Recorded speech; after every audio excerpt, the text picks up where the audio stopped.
you know. Welcome to VSG Tea with Sammi and Bre. Cheers. Okay, so today we're gonna be talking about Plastic surgery. let's do this and loose skin. Yum. I cannot wait. Sexified. Okay, let's go around the room and let's talk about what plastic surgeries we've done. Okay, so I have had a tummy tuck and an arm lift. Okay, I love that. That's the real tea right there. That's the real tea, okay. Mm-hmm. The only thing I've done is lipo underneath my chin. Okay. When I was about 30 pounds less than I am now, and you could totally tell that I got it done. It looked really good. I looked snatched. It was a laparoscopic procedure too. Is laparoscopic the right word? Mm-hmm. It was like a laser, lipo laser. They didn't cut anything. I had one incision here, one incision here, one incision here, and it was awake lipo. So I was awake when they were doing it, but I was like totally out of it though. Yeah. Now you don't need lipo though. Yeah, I know, hopefully. You're not going to. I actually, when they did my tummy tuck, they didn't, speaking of lipo, they didn't do any lipo on me, which kind of like, yeah. Okay, I didn't know they that. tightened my muscles, but they did not take out any fat. First of all, she was like, you don't really have much fat to take out, and I'm like, I beg to differ. So yeah, she said that next time, so I'm getting my boobies Bubs. done and my thighs. Did you know going into your surgery you were gonna get plastics? 100%. Because let's be real, I don't think that like that bounces back. And I was single and I knew that like dating life, I mean, I was totally like, I'm not gonna date until I have all my plastics done. Oh, sure. That lasted. Yeah. Hi, babe. Hi, friend. That was my whole like mindset. I was like, no, I'm not ready. But like, when you find the right person, I think that they just don't. Yeah. They love me for you. Yeah. Yeah. But that's, care. don't let that get in your way of dating, I would say, is just be you.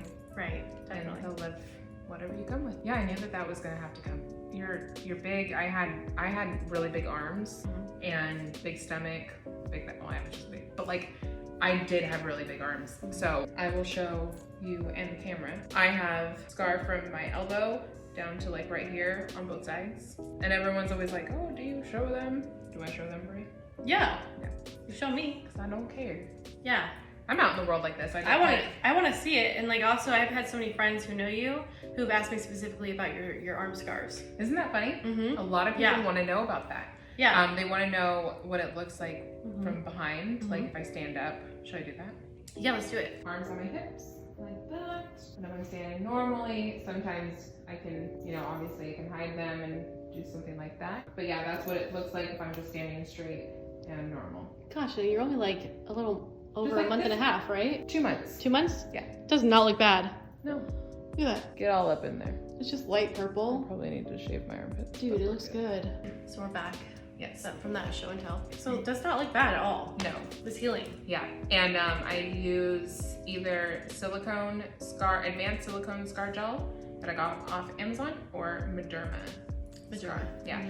Apparently silicone is the best thing for scars after surgery. So we're getting there. I mean, my plastic surgeon told me that a year tops would be like how long they would be very visible. So I would show you my tummy tuck, but we're all tucked in right now. So. We're all tucked in. Yeah, that's another video. Yeah, how long do you have to be in this for? Okay, well, technically only 6 weeks, but I actually feel more comfortable in it. Only because it just like kind of. Do you feel it? Like, does it have like bone in it or anything? No, it's very nice. It's like just like it has a little zipper right here. Okay.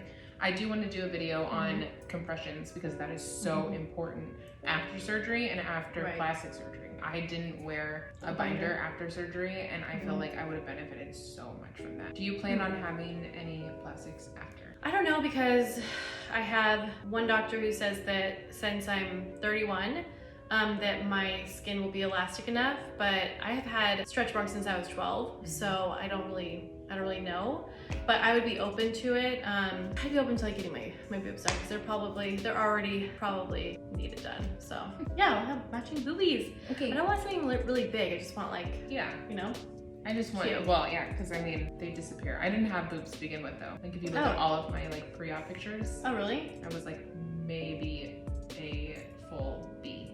Oh, okay. I have like no shape to them, but they're there. They're always there. That was mine too. I just want my wings to go away. Like, that's the new thing that's spurred up. The last thing to get fat on my body was my upper back and these little wings. And like, if those don't go away, I will do whatever it takes. Just cut me open. Can I look at your arms? Yeah. Yeah, your arms are gonna bounce back real quick. Let's go. You're gonna be totally fine on your arms, totally fine on your legs.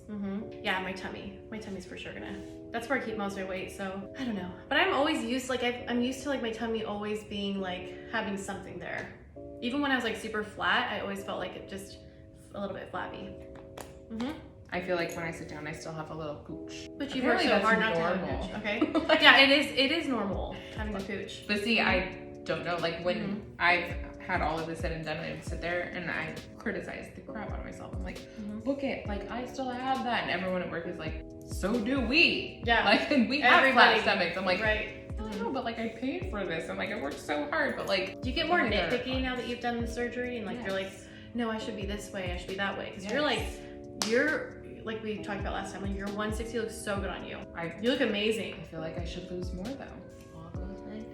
I looked crazy at 160, I'll tell you right now. Good. No, I look way different than you look. I mean, we all carry weight differently, but true. I don't know. And I am more nitpicky. When I was big, but I also feel like when I was big, I just didn't care. Clothes that fit, you're like, so it's clinging to me, so I have a roll right here, it's whatever.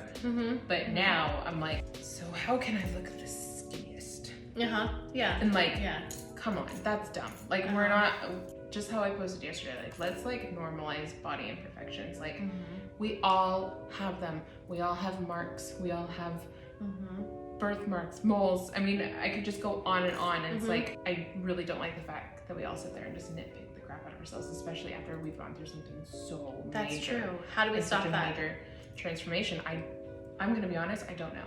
I would love to know. If someone knows, let me know your secret. I feel like it's a confidence thing. I feel like you need to have people around you to boost you up, and I do. My loved ones are like my ultimate hype people. I need to be my own personal hype man and like just know that I've been through so much that I should be proud. And I do for the most part. Like I said, I'll go out like this and show off this, and I don't care if anyone's looking, and it's a story. Yeah, I know. And I also feel like we were so raised in an era with like Britney Spears and like Christina Aguilera, we're like having like just the little tiny skinny bodies, and it's just kind of like I have always been consciously aware that I'm not that skinny, I'm not that small. Even when I was like a little girl, like that's ridiculous. Now, like, you know, little girls have a lot more to deal with now. Like girls growing up have a lot more to deal with because they have like the Kylie Jenners and like the Stassi's and like, you know, those bodies to look up to. But at least now it's a little bit more accepted to have some curves and, you know, to have a little bit of extra weight on you. Grew up in the low-rise jeans. That's era. right. That was rough, oh man. My gosh, true religion. I say no, but they keep giving. It's important when you look in the mirror next time, like, do not think about that. Like, don't think about what we were raised up to think is perfect beauty, because your beauty is perfect. Like, that's what the era that we need to come into, is just really accepting that our beauty and like our form that we have right now is perfect the way it is. It's easier said than done, because I definitely don't believe that about myself. It is way easier. And it's way easier to hype up other people than yourself. Like, I'm always like, you're so beautiful. And if someone says it to me and I like defer, like I'm like, what? Like, I'll look at that later. Yeah. That's nice. Yeah, exactly. And it was really hard for me to accept compliments after losing weight. I will say that was my number one like flaw. I would always defer to negative comments. Like people would be like, oh my gosh, you look so good. I'm like, well, that's what throwing up for 6 weeks will get you. Like, oh my god, right. You're like, why am I doing this? Why am I saying this? All the time. And like, it would always be something like sarcastic or negative. Like it would always, and then I finally learned to say thank you. And thanks so much. Or just give a compliment right back. Like it was horrible. And that was a big learning lesson for me, is just give a compliment back or just say thank you. Like grin and bear it, even if you don't believe it for that second. Like everyone else sees this and like, you're so beautiful. Like I look at you and I'm like, you are so beautiful. Oh my gosh. See? Yeah, it's too much. We're just our own worst critics and enemies. Always. It ain't right. No. I wanted to also ask you, so how soon after your sleeve surgery did you have plastics? And did you have the conversation of getting plastics? Okay, so I had gastric sleeve surgery September 2018. And I had plastics May 2020. When did you start the conversation with your doctors? Like, how did you find your doctors?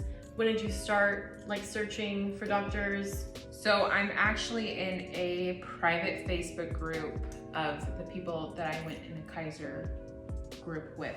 Right. There's like probably 20 of us in there. Just awesome. That was like the OG group that we stuck together for 12 weeks, did all the classes. One of my girlfriends in there said, hey, if anyone's checked out the UCI plastic surgery student program, you need to check it out. Well, my mind personally went to, I am not having a student do my plastic surgery? Oh my That's gosh. forever. So I immediately was like, no. Then I started to look into prices and private places, and I was like, oh, okay, you want to charge me $35,000 for a tummy tuck? That's fun. Great. And then I looked into Kaiser doing a tummy tuck. Well, they don't do it, like it won't be covered under insurance as a tummy tuck. So there won't be muscle repair. It will just be skin removal only.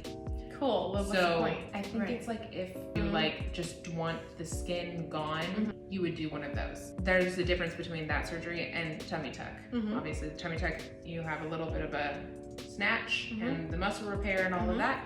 And the other one, strictly skin removal. So I looked into that and I was like, no, I'm not gonna go through all of this and come out with a flat, just skin removal and possibly no belly button. Yeah, no. So then I went back to the UCI and I was like, I'm gonna look into it. It cost me $50 to go talk to them. I actually went really early, probably a year after my surgery. Okay, that's pretty early. And that's because I lost my weight so fast. So I was like, oh, I'm done.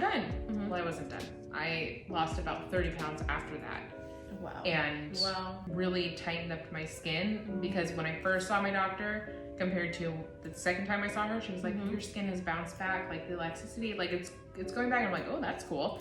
So definitely wait on plastics. Wow, okay. Like, I know it's gonna be tempting because you've lost all the weight, you wanna get down to it, but like, wait a little bit for your skin to bounce back a little bit. Take some collagen, do all that good stuff. Does collagen help? Yes. Okay. Yeah. That conversation, I would say it was 6 months in between. So again, lost the 30 pounds and I was good to go. I've already posted a video on like about the extent and how much and yada yada. But I paid $7,000 for arm lift and a tummy tuck. That is not bad. No. For a whole new you. I know. So I plan on going back for the boobs and the thighs. The same team? Because not the same team.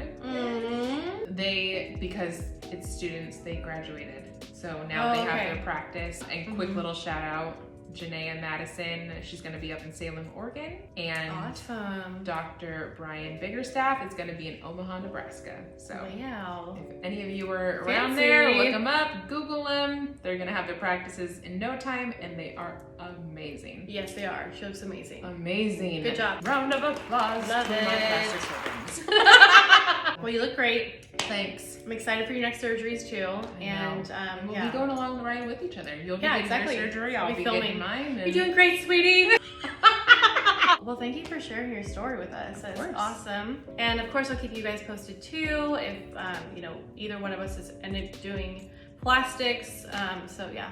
Thanks so much for joining us, you guys, and we hope to see you next time. Cheers.